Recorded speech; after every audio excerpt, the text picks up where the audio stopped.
नमस्कार प्रिय विद्यार्थियों, बीए पार्ट फर्स्ट राजनीतिक विज्ञान की ई क्लास में आपका पुनः स्वागत है।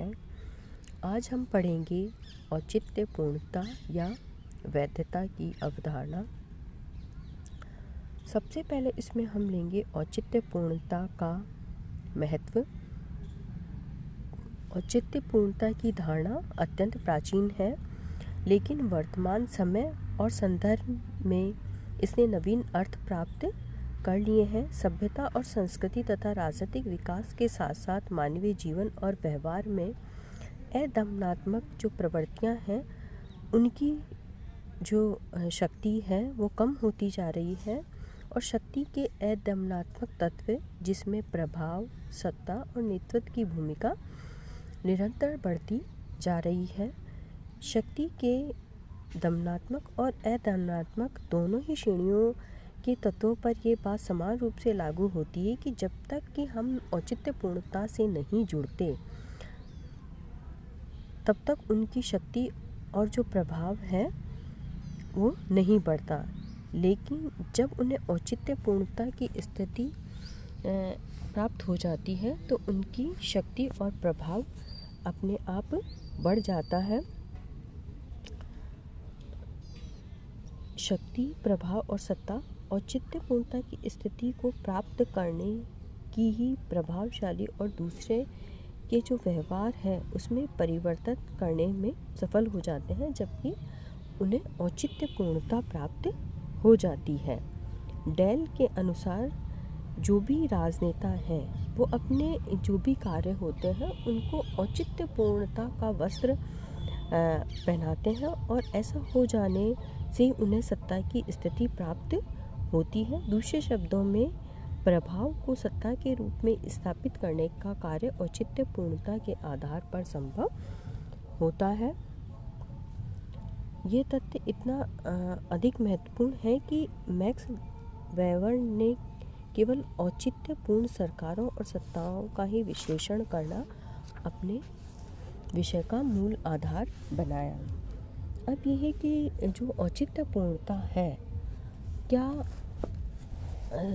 मतलब सभी शासन व्यवस्था में इसका महत्व है, लेकिन विशेषकर इसका हम यहाँ पर पढ़ेंगे कि लोकतंत्र में इसका विशेष महत्व।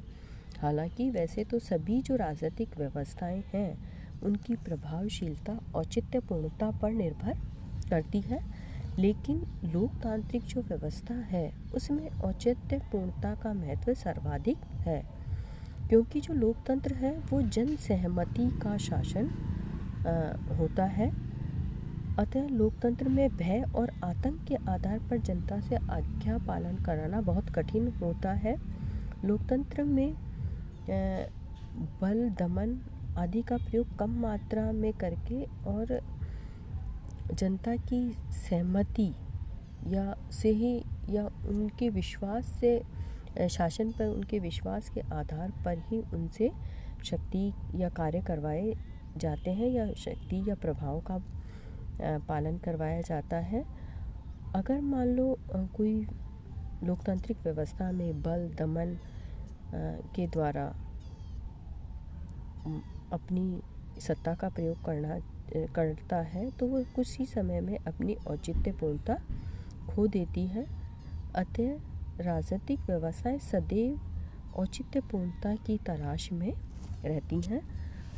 जब तक जन सहमति नहीं मिलेगी, उनका विश्वास नहीं होगा, तब तक की जो सत्ता में बैठा है उसकी जो शक्ति है वो औचित्यपूर्णता प्राप्त नहीं करेगी।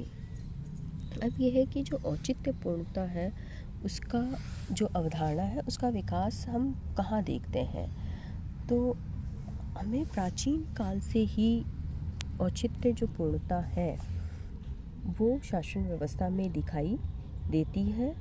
प्लेटो ने न्याय का जो सिद्धांत दिया, न्याय में भावना के अंतर्गत औचित्यपूर्णता दिखाई देती है।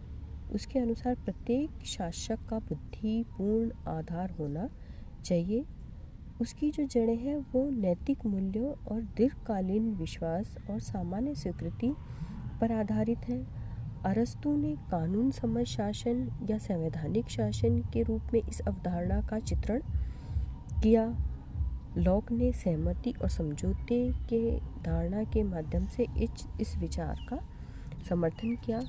और आधुनिक जो काल है युग में एक सर्वाधिक सार्वभौमिक जो धारणा के रूप में पहली बार मैक्स वेबर के द्वारा इसका प्रतिपादन किया गया, उसके अनुसार औचित्यपूर्णता विश्वास पर आधारित होती है और राजनीतिक व्यवस्था के लिए आज्ञा पालन की स्थिति प्राप्त करती है। मैक्स वेबर ने औचित्यपूर्णता के आधार पर इस पर विस्तृत विचार किया है और उन्होंने इस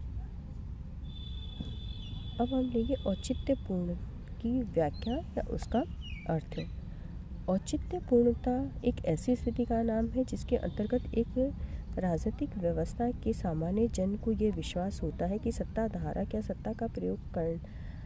सत्ता और उसका प्रयोग सामान्य स्वीकृति नियमों से क्रियान्वित होता है। एम लिपसेट के अनुसार औचित्यपूर्णता का अभिप्राय व्यवस्था की उस योग्यता और क्षमता से है जिसके द्वारा यह विश्वास उत्पन्न किया और स्थिर रखा जाता है कि वर्तमान राजनीतिक संस्थाएं समाज हेतु सर्वाधिक समुचित हैं।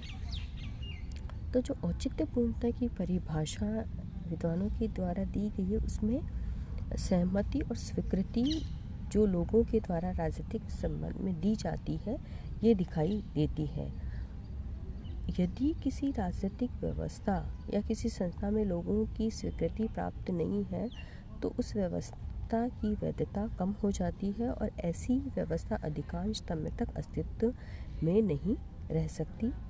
अतः जो औचित्यपूर्णता है वो एक तरीके से साधारण शब्दों में औचित्यपूर्णता का स्रोत भय प्रलोभन के आधार पर प्राप्त की गई लोगों की सामान्य स्वीकृति नहीं है अपितु उनके विश्वास और मूल्यों पर आधारित स्वैच्छिक स्वीकृति को हम औचित्यपूर्णता कह सकते हैं।